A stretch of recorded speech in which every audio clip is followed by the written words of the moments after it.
En la última etapa de su vida, Andrés García ya no era el hombre invencible que había conquistado la televisión, el deseo y la admiración de millones. Frente al mar de Acapulco, rodeado de recuerdos, enfermedades y silencios, descubrió que la fama no podía llamar de regreso a sus propios hijos. Antes de morir, borró de su testamento a alguien que durante años había considerado casi un hijo, y esa decisión abrió una herida aún más profunda. Porque detrás de aquella ruptura no solo había dinero, sino orgullo, traición y un secreto capaz de destruir a toda una familia. Hubo un tiempo en que Andrés García no entraba en una habitación, la conquistaba. Su presencia llenaba la pantalla, su mirada desafiaba al mundo y su nombre se convirtió en sinónimo de fuerza, deseo y éxito. Para millones, era el hombre que jamás envejecía, el galán que siempre ganaba.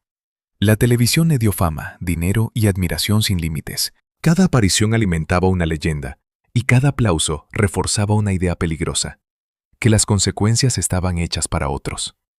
Andrés no solo interpretaba personajes dominantes, vivió como uno de ellos, como si ninguna puerta pudiera cerrarse y nadie tuviera el valor de abandonarlo. Su vida privada se volvió parte del espectáculo. Hablaba de conquistas amorosas con la misma seguridad con la que otros hablaban de premios. Llegó a presumir de haber estado con cientos de mujeres, convirtiendo la intimidad en una cifra y el afecto en una prueba de poder.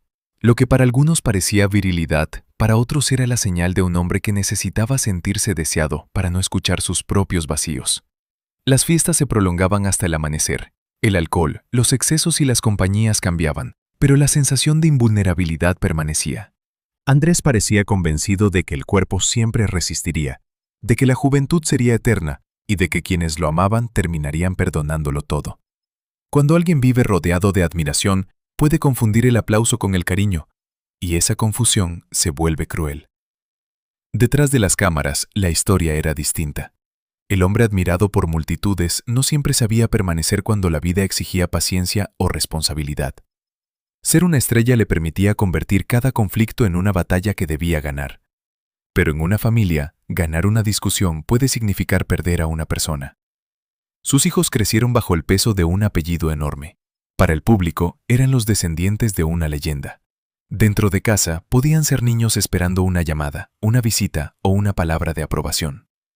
La fama de su padre abría puertas, pero también proyectaba una sombra difícil de escapar. Amar a Andrés significaba aceptar cámaras, rumores y otras personas compitiendo por su atención. Con el tiempo, aquella seguridad comenzó a transformarse en orgullo. Andrés exigía lealtad absoluta, pero pocas veces se preguntaba cuánto había ofrecido a cambio. Quería ser admirado como estrella, respetado como patriarca y perdonado como hombre. 3 privilegios que ninguna familia concede para siempre. Años después, cuando la enfermedad redujo su cuerpo y el silencio ocupó su casa de Acapulco, aquella grandeza adquirió otro significado. El hombre que había tenido todo comenzó a descubrir que el poder no sirve para obligar a nadie a quedarse. Y mientras el público seguía recordando al galán invencible, dentro de su familia ya se abrían heridas que ni la fama, ni el dinero, ni un testamento podrían cerrar. Amar a Andrés García nunca fue sencillo. Al principio todo parecía deslumbrante. Viajes, promesas y la intensidad de un hombre acostumbrado a vivir como si cada día fuera una cena final. Pero detrás de aquella pasión creció una necesidad feroz de controlar y ocupar siempre el centro de la historia. Sus 4 matrimonios siguieron un patrón parecido. La atracción era fulminante, la convivencia se volvía tensa, aparecían los celos, las ausencias y las traiciones. Después llegaban los reproches. Andrés podía hacer sentir a una mujer como la única del mundo y poco después convertirla en una extraña dentro de su propia casa. Sus antiguas parejas hablaron de abandono, discusiones y una vida familiar marcada por la inestabilidad. Las versiones no coincidían, pero juntas dibujaban a un hombre incapaz de separar al galán público del esposo real. En la pantalla sabía seducir, fuera de ella no sabía escuchar. Con Sandra Vale tuvo Andrés Jr. y Leonardo García. Para muchos, aquellos niños nacieron rodeados de privilegios. Sin embargo, crecer junto a una celebridad significaba competir contra cámaras, fiestas y mujeres que aparecían y desaparecían. El apellido García abría puertas, pero no llenaba los silencios de un padre ausente. Andrea también creció bajo aquella sombra. Ser hija de Andrés significaba cargar con una comparación imposible. Cada error podía convertirse en noticia y cada distancia familiar terminaba expuesta ante millones. En una casa común, una pelea queda entre 4 paredes. En la familia de una estrella, el dolor se transforma en espectáculo. Poco a poco, los hijos dejaron de buscar solamente cariño. Empezaron a buscar reconocimiento, una llamada o una señal de que también eran importantes. Pero Andrés entendía el amor como una prueba de lealtad. Quien cuestionaba sus decisiones podía pasar de ser familia a ser enemigo. Esa forma de amar sembró una herida silenciosa. Los hijos aprendieron que el afecto podía retirarse, que una discusión podía costar años de distancia y que el perdón dependía del orgullo de su padre. Algunos eligieron alejarse, otros siguieron intentando acercarse. Ninguno salió intacto. Con el tiempo Andrés interpretó aquella distancia como ingratitud. No veía a hijos heridos, veía personas que, según él, habían olvidado lo que les había dado. Así nació una batalla sin vencedores, un padre convencido de haber sido traicionado y unos hijos marcados por lo que nunca recibieron. Lo más trágico es que Andrés aún tenía tiempo para reparar muchas cosas, pero creyó que siempre habría otra oportunidad, otra conversación, otro regreso. No comprendió que los hijos también se cansan de esperar. Cuando la enfermedad lo obligó a mirar atrás, aquellos matrimonios rotos y aquellas ausencias ya no eran recuerdos lejanos. Eran el origen de una soledad cruel, porque antes de los abogados y los testamentos, la familia ya se había perdido por dentro. Durante años, Andrés García vivió como si el amanecer fuera una amenaza. Las fiestas terminaban cuando el cuerpo ya no podía más, el alcohol corría sin medida y la cocaína aparecía como parte de un ritual que él confundía con libertad. Mientras otros veían peligro, Andrés veía poder, una prueba de que nada podía derribarlo. Su fama reforzaba esa ilusión. Siempre había alguien dispuesto a reír sus excesos, acompañarlo o guardar silencio cuando la noche se salía de control. La celebridad no le puso frenos, le abrió caminos. Y cuando nadie se atreve a decirle que se está destruyendo, un hombre puede tardar décadas en escuchar la verdad. Andrés hablaba de aquellas épocas con orgullo, como si desafiar al cuerpo fuera grandeza. Pero cada copa dejaba una marca. Cada sustancia cobraba una deuda, y cada madrugada robaba un poco de un futuro lejano. El tiempo no negocia. Primero llegaron las molestias, después los dolores. Más tarde la debilidad, las hospitalizaciones y el miedo. El hombre que había construido su identidad alrededor de la fuerza, descubrió que su propio cuerpo podía convertirse en el rival más cruel. A los 81 años, postrado y deteriorado, Andrés se grabó para advertir a jóvenes. Ya no hablaba el galán arrogante de otro tiempo, sino un anciano que conocía el precio de sus decisiones. Confesó que había creído ser un superhombre, que bebía como si nada pudiera sucederle y que había usado drogas sin pensar en el mañana. Su mensaje era brutal porque no nacía de una teoría, sino de la carne vencida. Admitió que la enfermedad lo estaba matando día tras día y pidió a otros que no fueran tan necios como él. Aquella frase contenía toda una vida de excesos y la certeza de que algunas disculpas llegan cuando el daño ya no puede deshacerse. Perder peso, dientes, movilidad y autonomía fue más que un deterioro físico. Fue la caída de la imagen que había defendido durante décadas. Cada espejo le devolvía a un hombre distinto, frágil y dependiente. Esa transformación alimentó su rabia.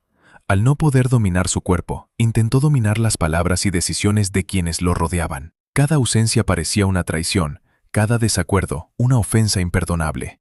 La enfermedad no creó todos sus conflictos, pero arrancó los filtros que los ocultaban. El dolor físico se mezcló con viejos resentimientos, y la necesidad de sentirse acompañado se convirtió en una exigencia de obediencia absoluta. Andrés comenzó a medir el amor por quien aparecía junto a su cama. Pero olvidó algo esencial: nadie llega a la vejez acompañado por decreto. La presencia de los hijos no se compra con un apellido ni se impone con amenazas. Se construye durante años, en esos días pequeños que él tantas veces cambió por noches sin límite. Cuando el cuerpo empezó a rendirse, comenzó otra caída.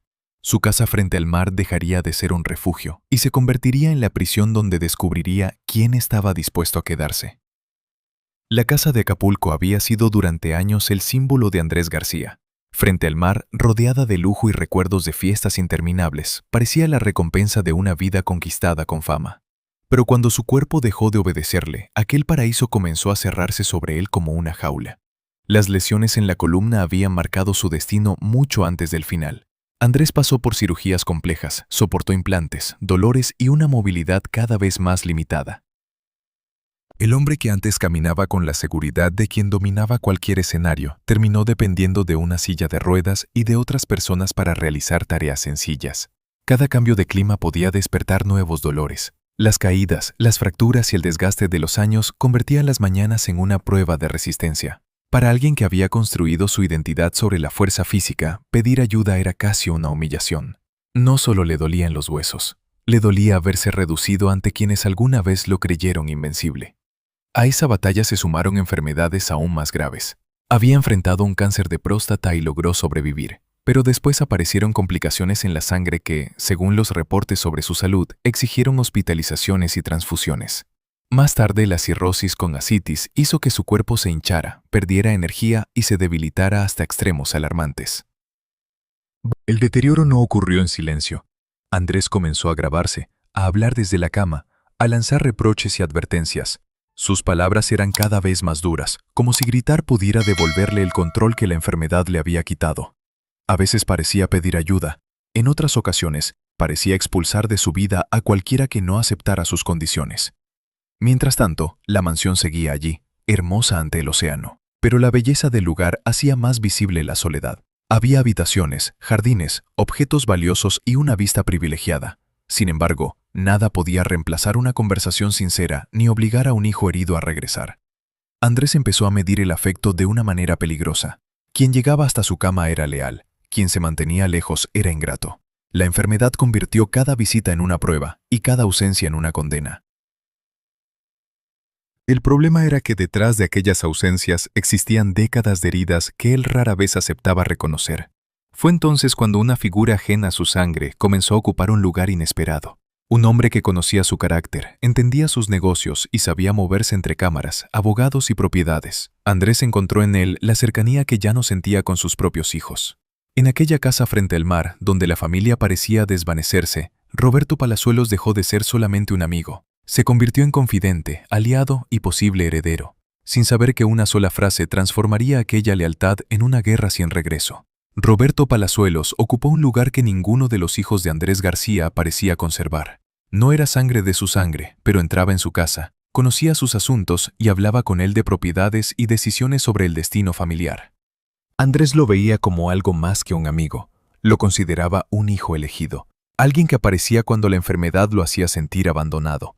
Mientras acusaba a sus propios hijos de indiferencia, Roberto recibía confianza y una promesa dolorosa, un lugar privilegiado dentro del testamento.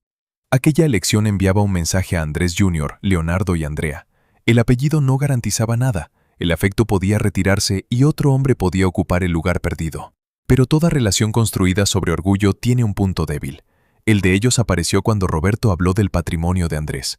Según declaraciones difundidas por los medios, Palazuelos afirmó que aquellas propiedades valían poco frente a la fortuna que había acumulado en Tulum. Para cualquiera podía ser una frase arrogante. Para Andrés fue una herida directa. Su salud se desmoronaba y su fama pertenecía al recuerdo. Sus casas y terrenos eran la última prueba de que todavía importaba. Escuchar que ese legado valía poco fue como escuchar que toda su vida valía poco. La admiración se convirtió en furia. Andrés dejó de hablar de Roberto como un hijo y comenzó a tratarlo como enemigo. Lo acusó de soberbia, cuestionó sus intenciones y anunció que sería eliminado del testamento. El heredero elegido terminó expulsado con la misma dureza usada antes contra otros familiares. El conflicto llegó a un extremo casi increíble. Andrés lanzó públicamente un desafío armado contra Palazuelos, una declaración que revelaba hasta dónde podía llegar su resentimiento. Ya no discutían solo por dinero. Disputaban quién tenía más poder y quién escribiría el final de la historia. Sin embargo, el golpe más desconcertante llegó después. Roberto, antes beneficiado por la distancia entre Andrés y sus hijos, comenzó a acercarse a quienes habían sido rechazados. Se colocó del lado de antiguos familiares y habló de una posible batalla legal alrededor de la herencia y de Margarita Portillo. Entonces apareció la pregunta que nadie podía responder con certeza. ¿Palazuelos quería proteger a los hijos de Andrés, corregir una injusticia o continuar su venganza desde el bando contrario?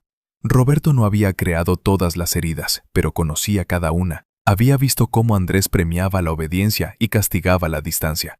Sabía que, en aquella familia, un testamento podía convertirse en arma y una frase ante las cámaras podía destruir décadas de cercanía. Desde ese momento, la guerra dejó de pertenecer a dos hombres. Margarita, los hijos y los posibles herederos quedaron atrapados en una lucha donde nadie defendía solamente el amor. Detrás de cada gesto también esperaba una propiedad, una firma y una deuda del pasado.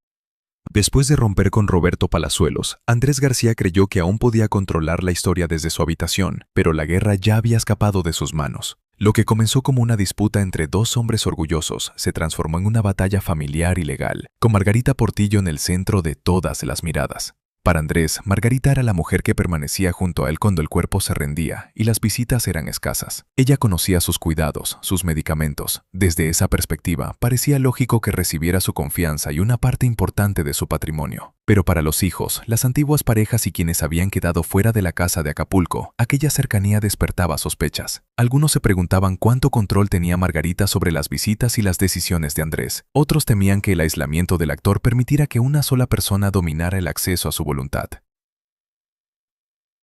Roberto Palazuelos encontró allí el punto exacto para regresar al conflicto. Ya no parecía como el heredero favorito, sino como un hombre dispuesto a cuestionar el testamento y a respaldar a quienes Andrés había acusado de abandono. El antiguo hijo elegido ahora caminaba junto a los hijos rechazados. Sin embargo, nada era completamente limpio. Roberto conocía el valor de los terrenos y los documentos, sabía cuáles eran las debilidades de Andrés y entendía que Margarita se había convertido en la guardiana de su última palabra. Por eso, cada declaración suya podía interpretarse como defensa de la justicia o como una nueva jugada en una venganza personal. La familia quedó dividida en tres frentes. De un lado estaban Andrés y Margarita, unidos por la enfermedad y por una confianza que el actor defendía con furia. Del otro aparecían sus hijos, cargando años de rechazo y temiendo quedar borrados definitivamente. Y entre ambos se movía Palazuelos, con información, influencia y cuentas pendientes. El dinero hizo visible lo que el amor había escondido. Ya no se discutía solamente quién había cuidado a Andrés, sino quién tenía derecho a hablar por él. Cada visita podía convertirse en prueba, cada firma en sospecha y cada ausencia en argumento contra los hijos. Margarita defendía su lugar como la mujer que no huyó cuando la salud de Andrés se desplomó. Pero sus adversarios veían otra imagen, la de una esposa con acceso privilegiado a un hombre vulnerable y a decisiones capaces de cambiar el destino de todos. En medio de las acusaciones, Andrés endureció sus palabras. Cuanto más cuestionaban a Margarita, más parecía decidido a protegerla. Tal vez era gratitud, tal vez miedo a quedarse solo, o quizá el último acto de autoridad de un hombre que ya no podía levantarse de la cama. Pero la siguiente herida no estaría escrita en un documento. Tendría el rostro de una hija que, ante millones de personas, rogó ser reconocida otra vez por su propio padre. Andrea García no apareció en esta historia como una heredera ambiciosa, sino como una hija que aún esperaba escuchar una palabra capaz de devolverle su lugar. Durante años, su relación con Andrés estuvo marcada por silencios, rumores y heridas que nunca encontraron una conversación privada donde cerrarse. Cuando el conflicto estalló ante los medios, Andrés pronunció palabras que ningún hijo debería escuchar. Dijo que Andrea ya no existía para él, negó el vínculo que los unía y lanzó acusaciones graves sobre su vida. Eran afirmaciones suyas, difundidas públicamente, no verdades demostradas, pero el daño ya estaba hecho. Para Andrea no se trataba solo de perder el cariño de un padre. También debía soportar que millones observaran aquella ruptura y juzgaran su nombre. Una pelea familiar se convirtió en sentencia pública, y cuando una estrella habla, su voz pesa más que la defensa de quien queda al otro lado. La respuesta de Andrea fue desgarradora. En un video lloró, pidió perdón y trató de acercarse al hombre que aún llamaba padre. No respondió con amenazas ni con una batalla por propiedades. Suplicó una oportunidad para hablar, como si creyera que detrás de la furia de Andrés quedaba algo de ternura. Pero el perdón nunca llegó. Andrés mantuvo su rechazo hasta el final. El mismo hombre que exigía compañía durante la enfermedad no abrió la puerta a una hija que pedía volver. Quería lealtad absoluta, aunque él mismo había convertido el amor en un territorio lleno de condiciones. Aquella escena reveló la contradicción más dolorosa de su vida. Andrés decía sufrir por el abandono de sus hijos, pero cuando uno intentaba acercarse, el orgullo levantaba una muralla más alta. Deseaba ser buscado, pero no aceptaba regresar sin victoria. En su mundo, reconciliarse podía parecer una derrota. Andrea quedó atrapada en una condena imposible. Si guardaba silencio, parecía indiferente. Si hablaba, era acusada de buscar atención. Si pedía perdón, algunos veían debilidad. Si se defendía, podían señalarla como enemiga de un hombre enfermo. Detrás de las cámaras había una mujer intentando comprender por qué el hombre que le dio la vida podía negarla con tanta facilidad. Un padre puede retirar dinero, borrar un nombre de un documento o cerrar una puerta, pero cuando niega a un hijo, también rompe una parte de sí mismo. La herida de Andrea no fue la única. Andrés Jr. y Leonardo también habían sido señalados como interesados e ingratos. La familia entera comenzó a parecer una sala de juicio, donde Andrés era víctima, testigo y juez. Mientras todos discutían quién había abandonado a quién, el tiempo avanzaba. La enfermedad no esperaba, el testamento seguía cambiando, y la posibilidad de una reconciliación se hacía cada vez más pequeña. Al final, Andrea no heredó solamente una distancia, heredó una pregunta que quizá nunca tendría respuesta. ¿Su padre realmente dejó de amarla o fue incapaz de amar sin castigar? Andrés Jr. y Leonardo García crecieron bajo la misma sombra que Andrea, pero aprendieron a defenderse de otra manera. En lugar de suplicar ante las cámaras, eligieron la distancia. Para Andrés, aquello era ingratitud. Para ellos, quizá era la única forma de sobrevivir a una relación donde cada desacuerdo terminaba en humillación pública. Durante sus últimos años, el actor los acusó de buscar dinero, de no visitarlo y de aparecer solo cuando se hablaba de propiedades. Pero quedaba una pregunta incómoda. ¿Cómo puede un hijo cuidar con ternura a un padre que durante décadas le hizo sentir que siempre podía ser reemplazado? Ambos cargaban reproches y ausencias acumuladas. Andrés exigía presencia inmediata, pero sus hijos recordaban que él tampoco estuvo cuando más lo necesitaron. La tragedia fue que ninguno abandonó el orgullo. El padre esperaba que regresaran sin condiciones. Los hijos aguardaban una disculpa que nunca llegaba. Y mientras todos esperaban el primer paso del otro, el tiempo avanzaba. Entonces apareció el testamento. Andrés decidió favorecer a Margarita Portillo y al hijo de ella, reduciendo el lugar de sus descendientes biológicos. Aquella decisión no repartía solamente bienes, era un mensaje para quienes él consideraba ausentes. El patrimonio se convirtió en su última herramienta para premiar, castigar y conservar el control. Pero la herencia escondía otro misterio. Roberto Palazuelos, ya enfrentado con Andrés, lanzó una frase demoledora. Según él, los herederos terminarían recibiendo apenas el 25% de nada. La expresión cayó como una bomba. Si la fortuna era tan grande como el público imaginaba, ¿por qué hablar de nada? ¿Había deudas, propiedades en disputa o un patrimonio mucho menor del anunciado? De pronto, la guerra familiar parecía absurda. Todos podían estar destruyéndose por una riqueza que quizá ya no existía. Para los hijos, el dinero no era lo único en juego. Ser excluido significaba recibir la confirmación oficial de un rechazo que había durado años. Un testamento puede dividir casas y cuentas, pero también puede decirle a un hijo, sin pronunciar una palabra, que nunca fue suficiente. Palazuelos aprovechó esa herida para colocarse junto a ellos. El hombre que alguna vez ocupó su lugar en la voluntad de Andrés ahora denunciaba aquella exclusión, pero su ayuda no disipó las sospechas. En una historia dominada por el orgullo, incluso la solidaridad podía esconder una revancha. Al final, Andrés Jr. y Leonardo quedaron atrapados entre dos versiones. Para su padre eran hijos interesados. Para quienes los defendían eran hombres marcados por años de abandono. Tal vez ambas imágenes contenían una parte incómoda de verdad. Lo indiscutible era que la familia ya no discutía sobre amor. Discutía sobre porcentajes, firmas y propiedades. Y cuando una familia mide el afecto en cifras, casi siempre es porque lo esencial se perdió mucho antes. Después de la muerte de Andrés García, el silencio no trajo paz. Cada documento, propiedad y palabra de sus últimos meses comenzó a verse como una pieza de un rompecabezas. Lo que decidió desde una cama de enfermo podía enfrentar a quienes llevaban su apellido. El testamento dejó de ser un simple reparto de bienes. Se convirtió en la última voz de Andrés, capaz de premiar a quienes permanecieron cerca y castigar a quienes él consideraba ausentes. Margarita Portillo aparecía favorecida, junto con su hijo, mientras Andrés Jr., Leonardo y Andrea quedaban marcados por una distancia imposible de corregir. Para Margarita, aquella voluntad demostraba que Andrés reconocía quién lo acompañó cuando su cuerpo se derrumbaba. Ella estuvo en hospitalizaciones y noches en que el actor necesitaba ayuda. Pero para los hijos, esa cercanía también podía significar influencia sobre un hombre vulnerable. Las dudas crecieron. ¿Andrés comprendía plenamente cada cambio?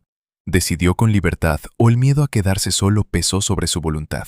Nadie podía entrar en su mente. Y por eso cada parte comenzó a construir su propia verdad. Roberto Palazuelos reapareció como una figura incómoda. Había sido confidente, posible heredero y después enemigo declarado. Ahora cuestionaba la distribución patrimonial y se acercaba a los hijos rechazados. Su nueva posición parecía defenderlos, pero también podía prolongar su guerra contra Andrés y Margarita. Roberto conocía demasiado. Sabía qué terrenos existían, qué promesas se hicieron y cuánto orgullo había detrás de cada decisión. Su voz podía abrir puertas legales, pero también sembrar sospechas. Quien estuvo dentro de la confianza de Andrés ahora podía usar ese conocimiento contra su última voluntad. La frase sobre recibir el 25% de nada volvió a resonar. Si el patrimonio estaba reducido, endeudado o sujeto a disputas, la familia podía terminar pagando abogados para perseguir un legado más simbólico que real. Y entonces surgía la ironía más cruel. Quizá no luchaban por una fortuna, sino por demostrar quién había sido amado y quién había sido expulsado. Cada propiedad se transformó en una herida. Cada porcentaje representaba años de presencia, ausencia, obediencia o resentimiento. Nadie discutía solamente por una casa frente al mar. Discutían por el derecho a ser reconocidos en la historia final de Andrés García. Pero un testamento nunca puede explicar una familia. Puede establecer herederos, no revelar quién sufrió más. Puede repartir terrenos, no devolver la infancia perdida. Puede favorecer a una esposa, pero no borrar las preguntas de los hijos.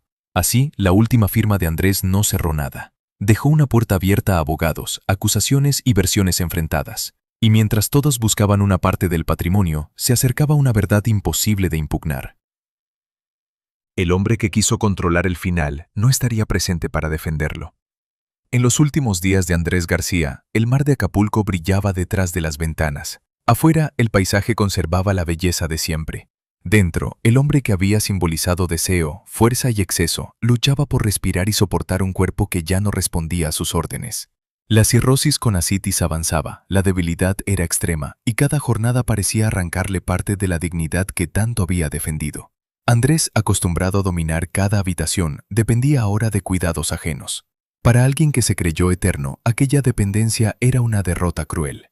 Aún así, siguió hablando. Se grabó desde la cama, advirtió a los jóvenes sobre el alcohol y las drogas y reconoció que había tratado su cuerpo como si fuera indestructible. Sus palabras sonaban a confesión y despedida. El hombre que celebró sus excesos comprendía que la vida siempre presenta la factura, aunque a veces lo haga cuando ya no queda tiempo para corregir nada. Lo más estremecedor no era solo su estado físico, era el vacío alrededor.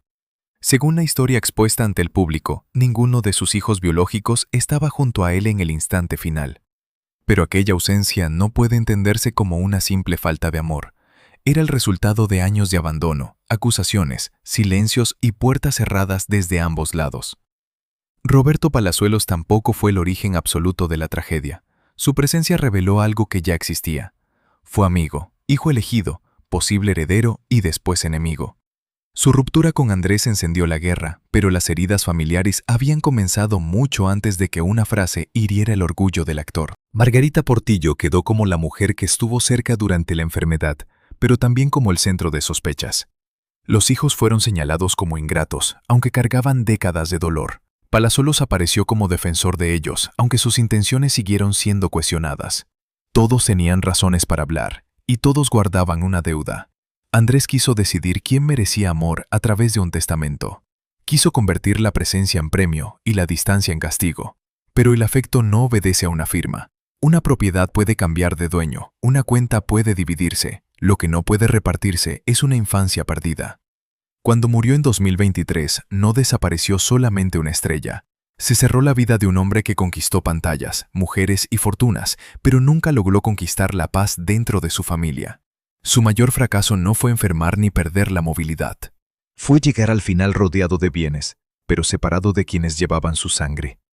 La casa de Acapulco quedó como símbolo de aquella contradicción. Era un palacio frente al mar, pero también el escenario de una soledad inmensa. Allí terminó un hombre que lo tuvo casi todo, excepto aquello que ninguna fama puede comprar, la certeza de ser amado sin miedo, sin condiciones y sin herencias de por medio. Andrés García creyó que la fama, el dinero y el poder serían suficientes para vencer al tiempo. Pero al final, ningún aplauso pudo reparar las heridas de sus hijos, ni ningún testamento pudo obligar al amor a regresar.